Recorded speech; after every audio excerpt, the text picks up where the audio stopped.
Happy Wednesday, bayang karerista, no? Second to the last day na ng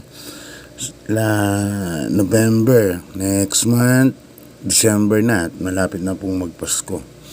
So, yan, magandang umaga po sa inyong lahat. Ulit si Kida Bata magbibigay po ng giya para sa araw ng Miyerkules, no?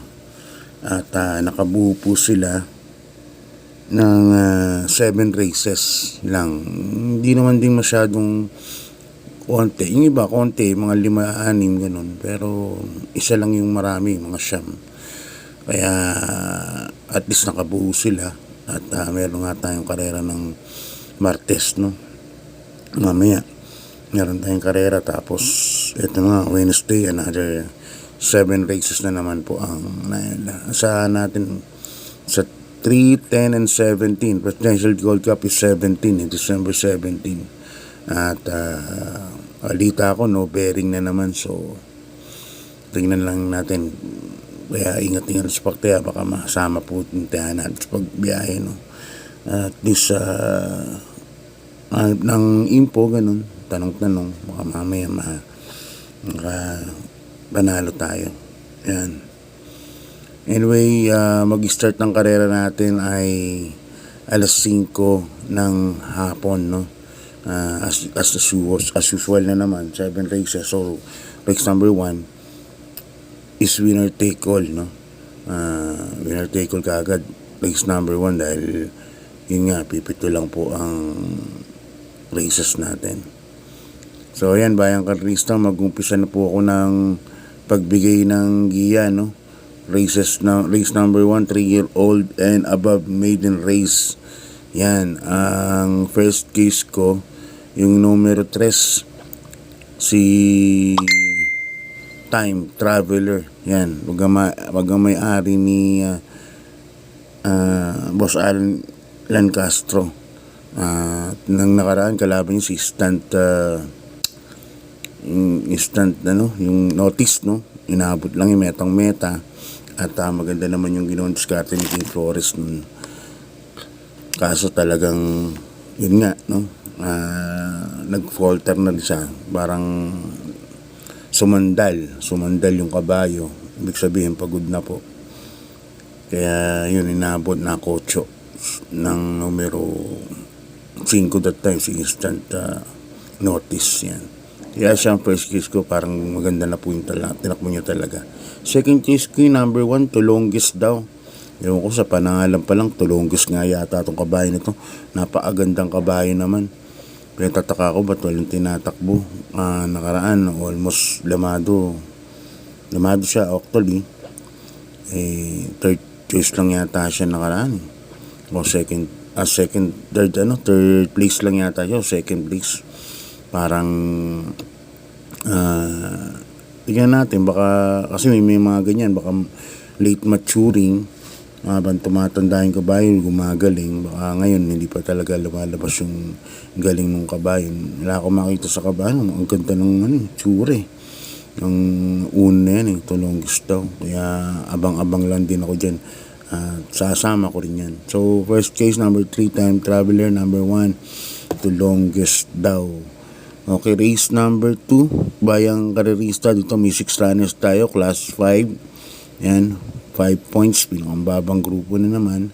So dito may 6 runners nga tayo, 1,200 meters ang karera. First case ko dito yung number 5, Let It Shine. Nasa kay ni Jackie Ian Bufete. Last time, inabot lang siya na tercero pa nga yata siya kasi napaaga naman talaga ng bitaw si Ian. At sinikasahin, may Jamila pa lang, alas pa bandera na, no? At yun nga, nag-falter na lang siya mga last 100 meters or so. So natingin sa kanya itong distansya na to, 1,200. Kaya yan ang napipisil kong first case. Ang second case ko, yung number 3 na rin, Manlot Island, nasasakyan ni Jackie CB Ardoña. Yan ang lalagyan ko second choice, no? Manlot Island kasi pwedeng itong mauna at alam nyo na pwede naman talagang tumawag sa maayos yan, si Manlot Island. Pero ako, first case ko, number 5, Let It Shine. Second case, number 3, Monlot Island. Parang protection lang. Nalalamangan ako kay Let It Shine. Okay, lipat tayo sa race number 3, Bayang Karerista. Class 4, 16 points to 21 points. Dito may 7 runners tayo. Ito medyo tricky po itong race na to. Kasi si Genjen, isang diremate po. At marami pong di banderang nandito. Smart Julian, Southern Man, may bilis. Rapis Point, Mustang Sally, ang medyo mabilis din yan. Kaya sa tingin ko baka mapapor na rin. Saka sobrang baba na rito ni Jenny, no? Kaya siya ang napipisil kong first case. Lagi namang dapat siyang connections na yan eh. Second case ko yung number 4, Southern Man. Yan, nasa kay ni Jackie O'Neil Cortez. Yan ang protection ko dyan. Kung sakali, no. Pero ako, tingin ko may kaladkad ako rito. Kasi 1-2. Parang tricky nga sa akin itong karera na to eh. Pero for tips purposes lang, 3 and 4 na lang ang pili ko. Jenny at number 4, Southern Man. Yan. Pag nauna ka Southern Man dito, tingin ko tapos na laban. Depende nga dahil sa maraming ang mabibilis, no. Okay, lipat na tayo sa race number 4, Bayang Karerista. Another 1,200 meters ang race. Tapos class 4, 22 points to 27 points. Medyo mataas, ano. Dito, first case ko, number 1 na rin. C-Lab. Yan, sa akin ni Jackie Charles Reyes. Ayan, siguro kaya pensakay sa bata kasi medyo mabigat na siya, 56. Kaya minus 3 kilograms. 53 kilograms na lang ang dadal ni Charles Reyes. Kaya tingin ko dyan ako. Number 1, C-Lab. Kasi yan, may bilis din naman yan kahit pa paano. Tapos second case ko, number 2, Hook on the Run. Nasa kanya ni Jackie Joel Sego. Ito matagal nang hindi natakbo. Hindi ko alam kung may issue. Wala akong balita. Pero alam nyo si Hook on the Run ng araw, napakainam naman. Ngayon nga, nasa 25 points na lang siya. So, parang kayang-kaya niya itong grupo din, no? Depende kung nandun pa rin ang inam ni Hook on the Run. Hindi ko alam kung ano naging issue niyan eh. Pero yan ang second case ko dyan. Number 2, Hook on the Run. Kaya first case ko, number 1, C-Lab. Second case ko, number 2, Hook on the Run. Okay. Bayang Karerista, lipat tayo race number 5. Race number 5 natin, class 4, 22 points to 27 points split group. Dito may 6 runners tayo, another 1,200 meters na naman po ang karera. At first case ko rito, dito kasi nagagandaan ako sa kabayan. Number 1, Sabawani. Sa ngayon naman si Lester de Jesus ang papatnubay. Susubukan nila kay Lester de Jesus, no? Yung kabayan na yan. Sana lumabas na yung buti. Important po yan, yung kabayan na yan. Kaya yan ang napipisil kong first choice. Ang second choice ko, yung mabilis ng number 6, Melu West. Yan, nasa kay ni Jackie Mark Alvarez. Dahil nga 1,200 meters lang ang karera. Alam niyo naman itong sumalid itong kabayan na ito. Napakabilis sa gate. So, yan ang second case ko, number 6, Melu West. Tapos, first case ko, number 1, Sabawani. Yun ang second case ko. Yung number 6 na rin, Melu West. Okay, Bayang Karerista, lipat na tayo sa last race na ba? Last race, yan. Hindi, penultimate race. Race number 6. Race number 6 natin, dito may 8 runners tayo. But 7 betting option lang tayo, no? And race number 6 natin. First case ko yung couple entry na rin ng Mercedes Stable. Number 2, Hang Loose. Yan, O'Neil Cortez sasakay. Second case ko, Heritage.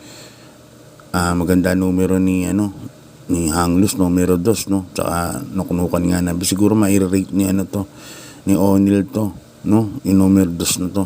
Kaya yan ang first case. Yan actually, pwede na rin pong solo yan eh. Yung number 2 na yan, Hang Loose sa akin para sa akin. Kasi nga 1,200 meters lang karera, di ba? Ang ano niya sa 1,000 meter ilang beses siya nagpanalo, sa 1,000 ang ano niya is 1.00.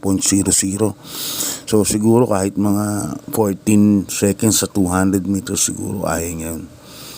Kaya dito number 2 hang loose. Yan. Tapos may heritage pang bonus. Yan. Tingin ko parang nalalamangan ako. Ngayon, kung may ano kayo protection, ako, ang protection ko, yung number 4, Great Angie, sa akin ni Jackie si Espare Jr. Kung magkakaroon man ako ng protection dyan kay hang loose. Ito, dihado to si Great Angie. As tingin ko, outstanding rito si si hang loose Tingin ko lang Okay, di pa tayo sa last race. Bayang ka rin sa race number 7. Yan, class 5, 6 points to 10 points. Dito meron tayong 10 runners but 8 betting option lang tayo. Distansya natin 1,400 meters yan. Isang 1,400 meters. Yung ano na yan, race number 7 yan. Parang yung katulad din ng araw ng Martes, no? First case ko, number 1, Best Offer. Tingin ko, lamang na lamang po yan si Best Offer. Ang sasakyan ni Jackie C.B. Ardoña, no? Apprentice, no? Na, gamay ni yung Best Offer na to. Nanalo to, last year, sila Doktora tinalo nun, Sila Hook Dazzler ang tinalo niyan nung last race nun. Si Best Offer, ang ganda ng tinakbo. Kaya tingin ko yan pa rin ang horse to beat dyan, number 1, Best Offer. Second choice ko, yung number 4. Yan, Makarit at Advocacy. Yan si Makarit, nakaraan, nabitin lang din nakaraan segundo, no? Nainam lang din po yung nakalaban ni Makarit nakaraan. Ngayon, makachamba yan sa kay Best Offer. Pwede naman. Alam nyo naman, di ba? So, yung pili dyan, last race, dalawa lang, Best Offer at saka Makarit and Advocacy. So, hanggang dito na lang, bayang karista. Good luck po sa inyong pananaya, lalo ngayong araw ng Martes. Konti lang siya, pero parang balansyado naman ang karera. Kaya, yan, God bless po sa inyo at good luck. Maraming salamat po sa pagsuporta sa Kids Exam.